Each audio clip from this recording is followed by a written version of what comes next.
Ya Allah, Al-Fatihah. Bismillahirrahmanirrahim. Demikian tadi secara sekilas sudah kami bacakan Syaitul Al-Haddad, ya, Jami' Thariqah Qadiriyah Naqsabandiyah, wabil khusus turuk khususan Syekh Sultanul Auliya'i Ghasil A'dam Qutbil Alamin Sayyidi Syabdul Qadir Jilani Qaddasallahu sirrah wa alaniyah wa Syedi Syekh Qabil Qasim Junaid Al-Baghdadi wa Syedi Syekh Ahmad Khatib Sambas Ibnu Abdul Ghaffar wa Syedi Syekh Talhah Kali Sapu Sirebon wa Syedi Syekh Mukarram Abdul Mubarak bin Nur Muhammad wa Syedi Syekh Ahmad Sohibul Wafa Tajil Arifin wa Syekhina Muhammad Syekh Muhammad Abdul Ghasyai Muhammad Maslul Al-Qadir Syaifullah Maslul Al-Qadiriyah radhiyallahu anhu wa usulihim wa furu'ihim wa ahli silsilatihim wa akhidina anhum kullu syai'in lillah lahumul fatihah. Bismillahirrahmanirrahim. Alhamdulillah rabbil alamin arrahmanir rahim maliki dunya kana na'budu wa nasta'in shiratal ladzina an'amta alaihim alhamdulillah rabbil alamin arrahmanir rahim maliki dunya kana na'budu wa nasta'in iyyaka na'budu wa nasta'in shiratal ladzina an'amta alaihim. Kemudian tawajuh dengan kedua mata terpejam serta bibir dirapatkan, lidah dilipat di langit-langit, gigi dirapatkan tiada gerak, menahan nafas sekuatnya. Kepala ditundukkan ke sebelah kiri.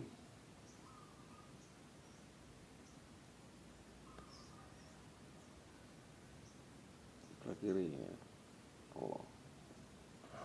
Sedangkan hati tanpa henti terapat ditundukkan ke sebelah kiri.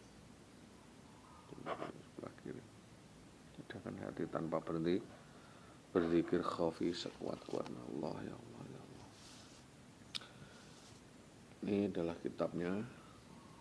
Kitab karena kita ada PA dari Suryalaya dan diterbitkan di dalam rangka amalan pelestarian Thariqah Qadiriyah Naqsabandiyah Suryalaya berdasarkan contoh dari Syekh wa Mursyida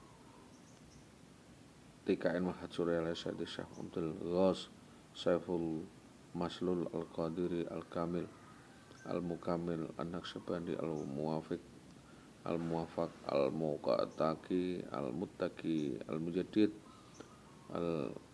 Al-Kutub As-Somadani Al-Mahdi radhiyallahu anhu Aba Aus. Diterbitkan Yayasan Pesantren Miftahus Sudur Pati, Jalan Maitan Tambak Romo, RT 6 RW 1 Pati, Jawa Tengah. Ya, PP Miftahus Sudur @gmail.com. Alhamdulillah pada hari ini saya sudah mendapatkan petunjuk untuk membuka ruh, ya, tempat ruh. Hari ini kita akan membuka ilmu ruh. Jika matinya seseorang itu dikehendaki seperti ini, tentu semua merasakan mati. Dan mati ya. Jadi mengalami kebinasaan dan menjadi tidak ada, maka ruh itu tidak akan mati. Menurut iktibar ini, ruh itu kekal sesudah dijadikannya baik kenikmatan untuk merasakan kenikmatan dunia dan kenikmatan akhirat. Ini kita bahas tentang ruh. Ada pertanyaan, apakah setelah ditiup sangkakala kekal ruh itu akan mati? Jawabnya bahwa segala makhluk pasti mati di waktu tiupan pertama ruh. Dan segala yang tidak merasai mati sebelumnya, orang yang telah merasai mati atau yang tidak dimatikan, maka ia tidak mati. Ini tentang kematian. Terus pertanyaan lagi, kapankah ruh itu dijadikan atau diciptakan? Nah, Ini pada soal tentang ruhi, apa ruh itu dijadikan sebelum dijadikan jasmani, jasad atau sesudahnya. Mengenai soal ini ada dua pendapat terkenal di antara ulama yang berpendapat bahwa ruh itu terlebih dahulu dari kejadian jasad. Muhammad ibnu Nasir al-Marwazi dan Abu Muhammad ibnu Hazam, bahkan Ibnu Hazam mengijazahkan ijma mengenai hal ini, yaitu berkata jasad dijadikan sebelum jadi roh adalah apakah tempat roh itu berpisah dari jasad? Nah, ini pertanyaannya, apakah roh setelah berpisah dari jasad, yakni antara dia mati sampai hari kiamat, apakah dia di langit atau di bumi, apakah dia itu di surga, di neraka, di pasar, apakah ia diletakkan pada sesuatu tubuh atau ia terlepas? Ini tentang ruh. Kata sebagian ulama, ruh orang mukmin di sisi Allah di dalam surga, baik itu syuhada atau bukan, apakah dia tidak dihalangi masuk surga oleh satu dosa besar atau oleh hutang? Jawaban bermacam-macam. Jawaban dari mazhab Abi Hurairah, Abdullah ibnu Umar dan orang-orang yang menyetujui pendapat mereka, yaitu ruh itu berada di halaman surga. Jadi ruh itu berada di halaman surga, di muka pintu surga, dan datang kepada mereka kenikmatan dan rezeki. Segolongan yang lain mengatakan bahwa ruh itu ditempatkan di pekarangan kuburnya. Ini dari kitab Al-Aqidah Asy-Syafarin. Ini 2:36 sampai 37. Kata Imam Malik bahwa disampaikan kepadaku bahwa ruh itu dilepaskan dan ia pergi sekehendaknya. Jadi ruh itu jalan kemana-mana. Ini ruh ya. Menurut Imam Ahmad, menurut riwayat Abdullah, bahwa ruh orang kafir di neraka itu selalu di neraka dan ruh orang mukmin selalu di surga. Terus kata Abdullah ibnu Mandah bahwa segolongan sahabat dan tabi'in roh mukminin itu berada di sisi Allah. Terus beliau berkata lagi, diuraikan dari jamaah sahabat, tabi'in wa tabi'in roh, orang mukmin al-jabiyah, dan roh orang kafir itu di Hadramaut. Ya, di roh orang mukmin itu di Al-Jabiyah, dan roh orang mukmin itu orang kafir itu berada di kota Barhud di Hadramaut.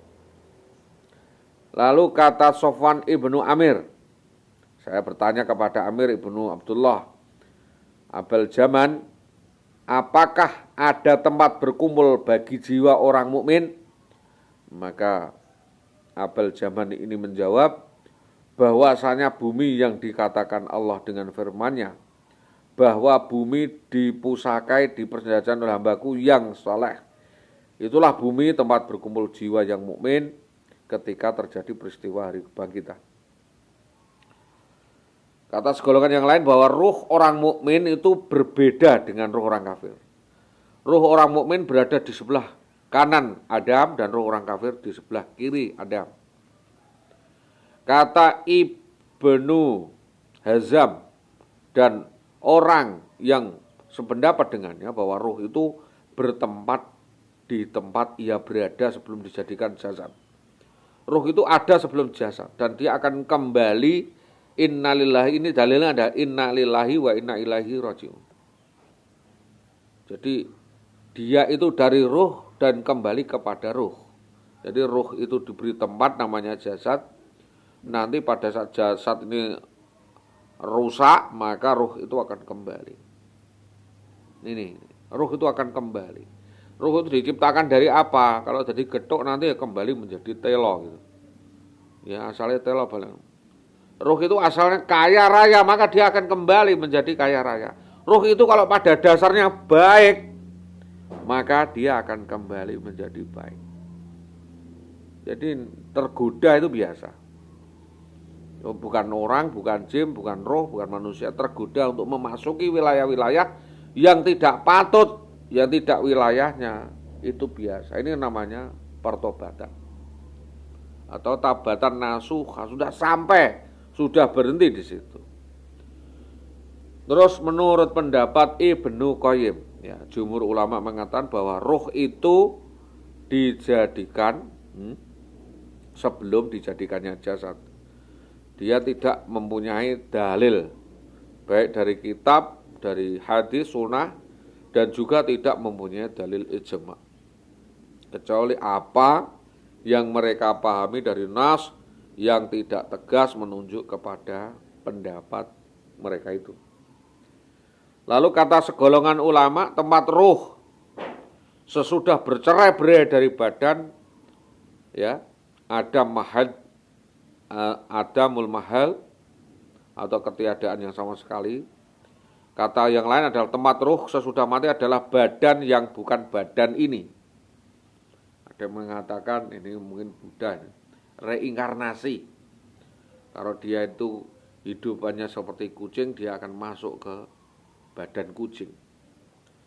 Terus kalau dia itu kehidupannya seperti wedus, maka dia masuk ke badan wedus setelah mati, ya. Jadi orang itu bedaden istilahnya. Ruh ini setelah keluar dari ruh burung, maka dia akan masuk ke ruh burung. Harga burung itu meningkat. Karena apa? Ada ruhnya.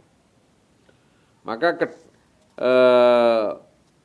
dalam istilah ini reinkarnasi atau penjemahan ruh berulang-ulang adalah pendapat yang dinisbatkan, ya, oleh musuh Rasulullah dari kaum mulhik dan lain-lain yang mengingkari hidup kembali di akhirat dan mendakwakan bahwa ruh itu akan menjelma merupakan jenis hewan.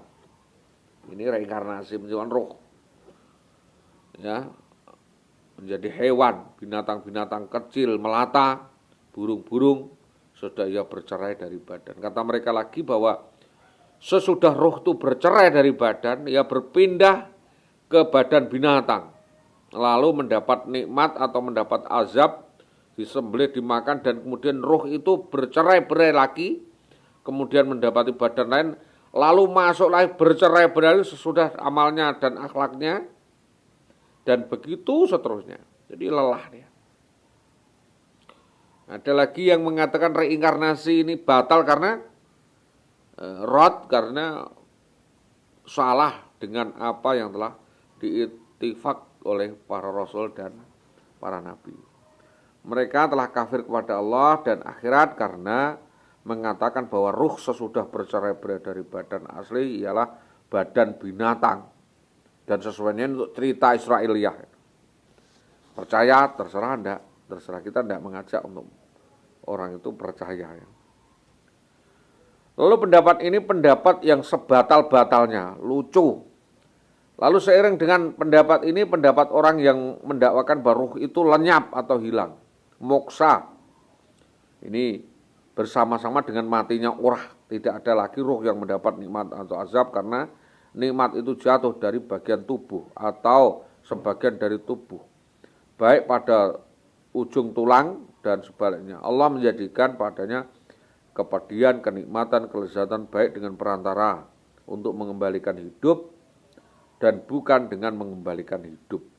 Jadi lezatnya orang itu kembali hidupnya seperti semula dan hilangnya kehidupan masa lalu. Menurut sebagian keterangan ulama, mereka mengatakan tidak ada alam barzah kecuali alam barzah, alam jasad kecuali jasad ini. Dan kebalikan dari pendapat ini adalah pendapat yang mengatakan bahwa ruh itu tidak dikembalikan ke jasad, ia tidak berhubungan dengan jasad, sebab azab dan nikmat itu hanya milik roh. Jasad ini tidak menikmati apa-apa.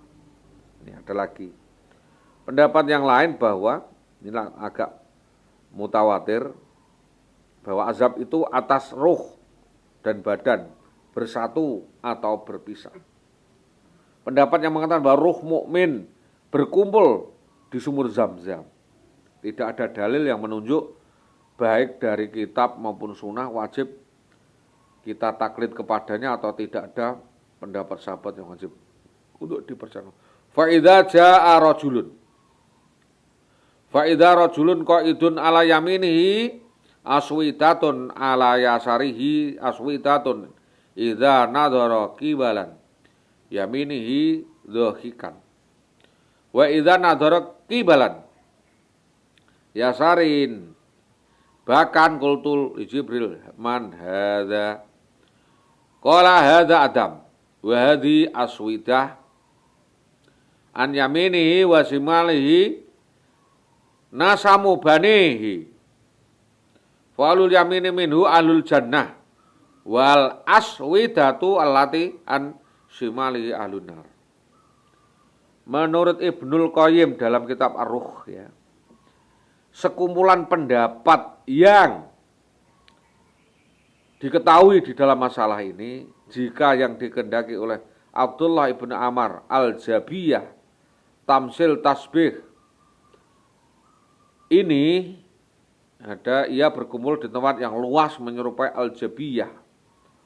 Ini seperti mahsyar. Al-Jabiyah yang luasnya udaranya baik, maka ini agak mendekati. Jika ia menghendaki al-Jabiyah itu sendiri, yakni bukan bumi yang lain, maka ia tidak dapat diterima kecuali Tauqif. Boleh jadi beliau menerimanya dari kitab. Adapun pendapat yang mengatakan bahwa jiwa itu berkumpul di bumi, mengatakan bahwa jiwa-jiwa itu berkumpul di bumi seperti kita ini. Innal ardo barisuna, innal ardo yarisuna ibadiyah sholihun. Bahwa bumi ini diwariskan hanya kepada hamba-hambaku yang soleh. Anbiya surat 21 ayat 104. Maka jika diketahui ya, ayat niscaya bukan tafsir baginya, maka para ulama telah berselisih paham tentang bumi yang dimaksud pada ayat ini. Salman Al-Farisi pendapat bahwa bumi di situ maksudnya adalah ya kematian itu. Ya. Salman Al-Farisi berdengannya bahwa ruh-ruh orang mukmin adalah di dalam satu barzah dari bumi. Ia pergi kemana ia pergi kehendaki. Barzah itu adalah dinding antara dua benda. Salman menghendaki bahwa ruh itu di bumi terlepas pergi kemana-mana sekehendaknya. Jadi menghendaki ruh itu di bumi. Bebas ya. Menurut Ibnul Qayyim pendapat Salman ini adalah karena ruh itu sudah bercerai dengan dunia, tidak kenikmatan dunia, tidak mau ke dalam akhirat. Tapi ia masuk ke alam barzah yang terletak antara dunia dan akhirat. Yaitu yang dimaksud barzah yang luas, yang ada di dalamnya rezeki dan nikmat. Dan ruh orang kafir juga dalam barzah, tetapi barzah yang sempit, di dalamnya terdapat kegelapan dan azab. Wa min waraihim barzakhun ila yaumi yub'atsun. Di belakang mereka itu barzah hingga dia bangkit. Ini pendapat mengatakan bahwa ruh orang mukmin di ailin, yaitu langit yang ketujuh. Sedangkan ruh orang kafir itu di sijin, yaitu di bumi ketujuh, bawah. Halaf dan salaf. Alhasil bahwa ruh orang mukmin itu di surga yang tinggi, ailin, menurut tingkatannya, dan ruh orang kafir itu di sijin, tingkatannya juga. Karena apa? Mengenai pendapat yang mengatakan bahwa ruh orang mukmin di sebelah kanan, ruh orang kafir di kiri, ini menurut Ibnul Qayyim dikuatkan pada hadis sahih. Lalu bahwa ruh orang yang bahagia terletak di sebelah kanan Adam. Sedangkan ruh orang sengsara di kiri Adam. Bagaimana ini? Ini ringkasnya bahwa tiap jiwa itu ada 4 negeri, ada 4 negara. Yang tiap-tiap negara besar itu ada sebuah. Pertama negara itu adalah perut ibu. Ini negara yang sempit dan gelap, tidak ada cahaya dan sebagainya. Yang kedua adalah negara dunia. Negara dunia yaitu negara itu matahari cerah, tempat matahari kebaikan atau kejahatan dan sebab bahagia dan celaka. Ini terus negara barzah. Ya. Barzah ini lebih luas dari 2 negara yang di atas tadi. barzakh lebih luas. Luas lagi. Ini pengertian ruh loh ya. Terus yang keempat adalah darul qarar, yaitu surga atau neraka. Kepastian orang ini pantasnya lulus atau tidak di batu negara, surga atau neraka. Tidak ada negeri lain selain negara itu. Negara yang kita kenal ya negara itu. Lagi bahwa ruh orang yang bahagia terletak di sebelah kanan tadi ya. Ibnul Qayyim menjawab bahwa yang dimaksud wajah itu tidak ada halangan ruh orang bahagia menempati sebelah kanan dan dilihat tinggi, sebagai ruh orang jahat menempati sebelah kiri, jihad bawah. Yang kedua, tidak ada halangan ruh itu diperlihatkan kepada Nabi, bahkan diperlihatkan kepada Allah. Ya, di langit dunia walaupun tempatnya berada di atas. Yang kedua, Nabi tidak mengkhabarkan bahwa beliau melihat semua ruh orang-orang yang bahagia. Hanya Nabi berkata, tiba-tiba di sebelah kanannya berkumpul orang-orang dan sebelah kirinya berkumpul orang-orang. Ini mendapat Ibnul Qayyim lah. Karena di situ ada Rafiqul A'la. Jadi dengan mudah dapat diketahui dan dimengerti bahwa ruh Ibrahim, ruh Musa adalah di atas itu, yaitu di langit yang ke-6 dan ke-7. Arwah orang baik-baik lebih tinggi dari sebagian yang lain, yaitu menurut tingkatan mereka. Bagaimana arwah orang celaka, sebagian mereka lebih rendah daripada yang lain menurut tingkatan mereka pula. Nah, ini telah banyak pendapat manusia mengenai tempat kediaman ruh, maka pendapat yang kuat ini untuk diiktikadkan. Ibnu Qayyim menjawab pertanyaan lagi, ruh-ruh itu berlebih kurang mengenai tempatnya di barzakh. Yaitu pertama ada ruh yang bertempat di Iliyin, ini duduk bersama malaikat-malaikat di ruangan tengah. Dan itulah ruh para nabi yang lebih kurang menurut tingkatan mereka bagaimana yang dilihat oleh Nabi Muhammad di malam Isra Mi'raj itu. Yang kedua adalah ruh yang bertempat di dalam perut burung. Ada ruh yang ditempatkan di perut burung, warnanya hijau yang selalu bepergian segendak hatinya di surga sana. Ruh ini adalah ruh yang rumahnya sebagian dari syuhada. Terus syuhada ini ruhnya bertahan sebelum masuk ke surga disebabkan hutang-hutangnya dan yang lainnya. Di samping itu juga orang yang ruhnya tertahan di pintu surga, ya, tertahan di kuburnya, ada yang tertahan di masjid, ada pula yang ruhnya bertempat di pintu surga. Juga ada orang yang ruhnya tertahan di bumi, tidak naik-naik. Karena dia ruh rendah yang harus lelah terus tinggal di bumi bersama hewan-hewan. Terus jiwa ini, nafs ardhiyah ini tidak berkumpul dengan jiwa-jiwa di nafas langit, yaitu jiwa yang tidak berusaha dalam bumi mengenai Tuhannya, mendekatkan diri kepadanya, bahkan dia itu jiwa bumi yang rendah. Sudah berpisah dengan badan, dia tetap di bumi karena jiwanya ini terikat dengan bumi. Sebagaimana jiwa yang tinggi yang di dalam dunia ini selalu mencintai Allah, mendekati diri kepada Allah, sesudah terpisah dengan tubuh dia akan menuju kepada Allah bersama-sama ruh yang tinggi yang sesuai dengan martabatnya. Jadi manusia itu akan berserta dengan martabatnya dengan orang-orang yang dicintai di barzakh sampai dengan hari kiamat. Jadi ini apakah orang-orang mati itu saling berjumpa dan apakah roh orang hidup saling berjumpa dengan orang mati? Pertanyaannya ini ruh. Ruh itu ada dua macam, yaitu ruh yang diazab dan ruh yang diberi nikmat. Ruh yang diazab itu penuh dengan kebimbangan, ya, tidak dapat saling mengziarahi, kebimbangan, ya.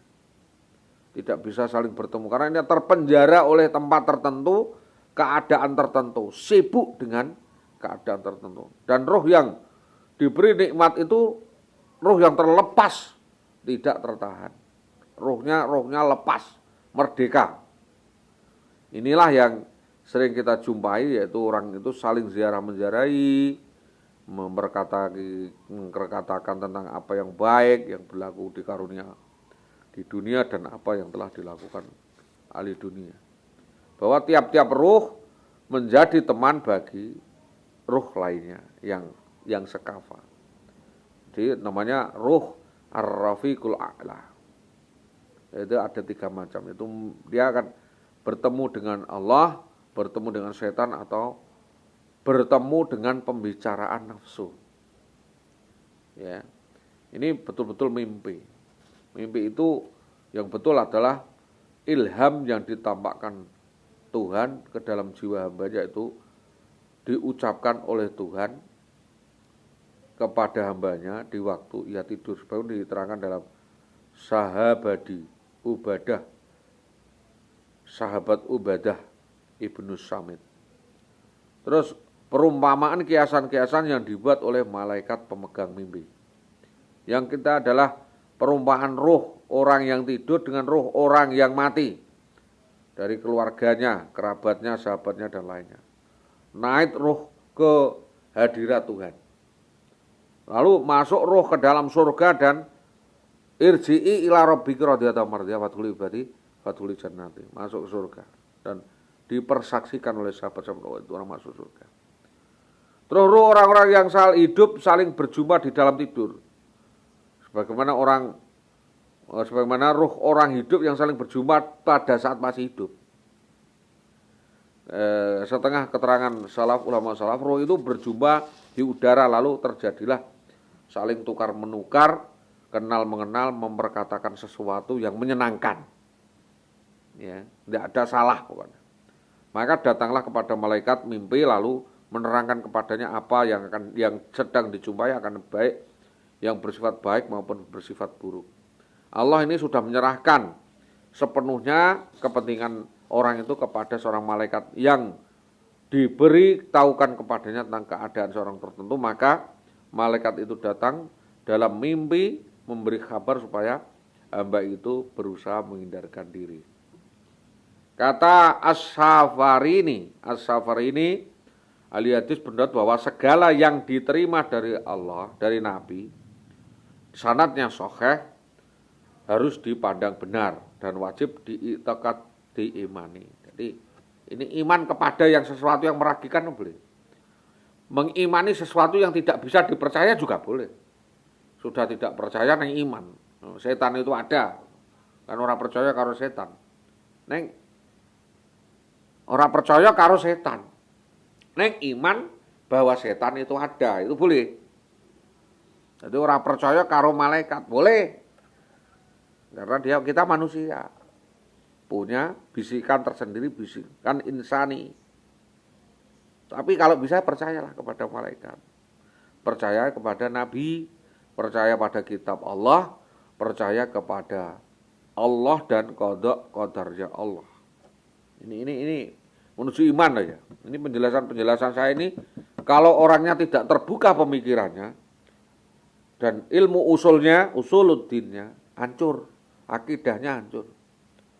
Maka dalam kitab lagi tentang penghambaan diri kita kepada Allah, supaya kalau kita mendengar kabar buruk, kita cepat-cepat untuk menghindar. Jadi tidak untuk menyebarkan. Terkecuali ada tujuan khusus i'tiqadiyah. Perintah Allah namanya dakwah. Fal takum minkum ummatun yad'una ilal khair wa ta'muruna bil ma'ruf wa yanhauna 'anil munkar. Kalau itu terpanggil perintah Allah maka boleh. Boleh itu tidak semuanya loh. Orang-orang tertentu yang punya kebijaksanaan untuk memperkatakan tentang sesuatu itu boleh.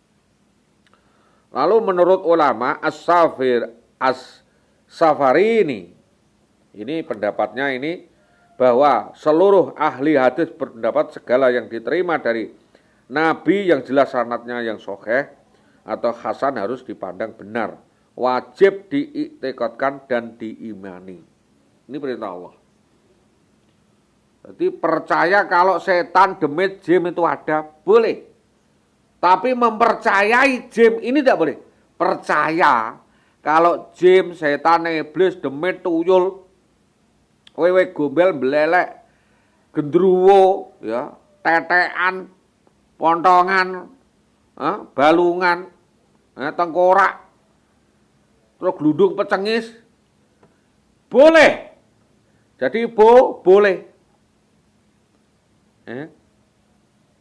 Maksudnya? Jadi percaya tentang adanya setan itu boleh. Tapi mempercayai setan, mempercayai demit, mempercayai tuyul, mempercayai gundul, mempercayai iblis itu tidak boleh. Batal ibadahnya. Jadi mencari ilmu ke dukun, ke ulama, ke kiai, ke RT, ke RW boleh. Mengimani kalau pitik itu ada, ndok itu ada, telur ada, boleh. Tetapi ya, mempercayai demit, setan, hansip, gendruwo, tetean itu mempercayai. Ono wewe teko ngajak kowe gombelan. Kowe percaya, ya kowe dadi wewe. Ana wong edan teko. Cerita ngene-ngene kowe percaya. Kowe malah edan. Nah gitu loh ya. Ini saya jelaskan. Ada orang pinter cerita tentang kamu percaya. Karena semua mengandung kepentingan. Percaya hanya kepada Allah. Dari petunjuk-petunjuk kitab Allah yang diterangkan oleh Nabi Allah, Nabi Allah melalui hadisnya Nabi, melalui qaul ulama yang diterangkan di dalam tarekat itu. Ini maksud saya seperti itu. Iman kepada apa yang ada itu boleh. Ya, sedangkan iman kepada sesuatu yang tidak ada atau gaib boleh. Ada dalilnya. Ya. Dalilnya itu. Alif lam mim dzalikal kitabul la raiba fihi hudal lil muttaqin alladzina yu'minuna bil ghaib wa yuqimuna sholata wa mimma razaqnahum yunfikun. Jadi ini tentang risalah tauhid. Angel orang memaknai daripada penafsiran saya dari wa Islama ini. Ini mumet ndase iki mumet. Kepalanya ini mau dibentur-benturkan iki jane karepe piye. Jadi saya tidak mengantarkan mengajak orang masuk minum racun, tidak. Mau minum racun terserah. Mau kendat kentul silakan. Tapi kalau mau selamat urusannya kita menghidupkan ruh. Ya, As-Safari bawa hadis tadi bahwa tiap-tiap sesuatu berasal dari Nabi, yang datangnya dari fatwa Nabi, isnad yang makbul, yang telah didewankan, dipilih maksudnya, dirangkum oleh ahli kitab, yang masyhur, yang terkenal mengenai urusan-urusan roh, yang diterima oleh syariat, ijma, qiyas, para salafus sholih, semuanya itu adalah baik, adalah wajib, hak yang wajib diiktikadkan, iktikad ya, diimani, diyakinkan, karena nakal itu keadaannya, kalau akal itu tidak keadaannya, sah dan akalnya tidak menolak, nakalnya ini tidak sah, ora pantes, nek didelok iki ora pantes, dan akalnya tidak menolak, walaupun akal itu tidak kuasa untuk menolak. Lho wong dihapusi wong, iku rumangsane iki bener iso, orang ndak punya iman itu ya. Dihapusi wong ketok kapusan iku ndek iki percaya. Karo wong sing kulino ngapusi ndek betina dihapusi iki percaya wae. Karena apa? Imannya kuat, karena Allah itu kaya. Baru begitu aja, baru segitu aja kok. Itu malah lebih besar lagi. Jadi ya ndak apa-apa, itu ujian. Kampung dunia ini kampung ujian. Akan jadi apa dan bagaimana itu kan terserah Anda. Apakah ini akan dijadikan masalah, atau kan ini akan dijadikan mafsadah, atau mursalah, atau menjadi maslahah. Terserah, mau menjadi tempat pertengkaran, mau jadi tempat perdamaian, mau jadi tempat kebingungan, terserah. Tapi Nabi Muhammad SAW, Nabi alaihissalam membawa hal-hal yang menjelaskan kepada bagaimana orang menggunakan akal yang sehat, membedakan perbedaan furqan, perbedaan antara dua titik yang samar dan satu titik yang jelas, tidak disembunyikan bagi orang yang mau melihat. Lah ini loh. Jadi saya memberikan pengertian tentang akidah ini, saya buka biak bloko suto. Jas buka iket blangkon tak copot, kelambi Jawa tak. Jadi Jawane ditata, Arab digarap. Jadi rasul-rasul dijadikan Allah untuk turun ke dunia ini ya sebagai perantara antaranya ya dengan hamba-hambanya. Jadi dia menjadi jembatan penerang supaya orang itu sampai kepada Allah. Untuk memberitahu kepadanya bahwa apa yang memberi manfaat kepada hambanya dan apa yang memberi mafsadat melarat kepada mereka. Udah disebutkan kalau kamu kesini nanti akan tertipu. Dan menyempurnakan akhlak-akhlak yang baik. Ya, akhlak-akhlak dan contoh yang baik. Innama bu'itsu liutammima makarimal akhlak. Jadi ini, apakah kamu mafsadat atau melarat, ini mereka akan menyempurnakan apa yang baik dalam kehidupan dunia yang baik dan akhirat yang baik. Rabbana atina fid dunya hasanah wa fil akhirati hasanah wa qina adzabannar. Ini kan menjelaskan bahwa keadaan manusia sesudah ia sampai kepadanya, ya Allah ya, kepada Allah itu tersimpan, penjelasan Rasul tersimpan atau tersimpul menjadi 3 pokok. Pertama, kejadian atau peristiwa hal-hal yang menetapkan tauhid, yaitu sifat qada qadarnya Allah. Ini menerangkan bahwa apa yang Allah berikan kepada para tabi'in, aulia dan kepada musuh-musuhnya, ini seperti cerita yang telah dibentangkan di dalam Al-Quran oleh Allah dan contoh-contoh yang diberikan. Semua jelas di Al-Quran itu. Yang kedua adalah penjelasan tentang hal-hal yang mengandung uraian syariat. Ya, mana yang dilarang, mana yang dibolehkan, mana yang diutamakan atau fadilah, mana yang dibenci. Jadi ada penjelasan yang mana yang disukai Allah, mana yang dibenci Allah. Pada intinya 3 itu, ajaran Rasulullah. Yang ketiga adalah ajaran-ajaran atau hal-hal yang mengandung iman, menguatkan iman. Seperti Thariqah ini, menguatkan iman. Iman kita ini goyang, mobat mabit. Ini supaya kita sampai ke akhirat, kita sampai cepat ke surga Allah, dan kita tahu bisa menghindari itu neraka, pahala dan siksa kita. Ma'bud illallah. Maka ini bahwa kata Ibnu Taimiyah di dalam kitabnya tentang berpegang pada risalah bahwa atas pokok 3 inilah dunia berputar, dijadikannya di kejadian dan suruhan. Berputar di kejadian dan suruhan. Yaitu antara keberuntungan dan bejolan ciloko, keberuntungan dan kebahagiaan. Dan tidak ada jalan lain untuk mengenal Allah terkecuali dari jika melihat Rasulullah. Melihat jihad Rasulullah. Perjuangan kita itu belum apa-apa. Perjuangan Rasulullah berdarah-darah. Mau dibunuh oleh Quraisy, ndelik nang jero gua, kejar-kejar mau dibunuh.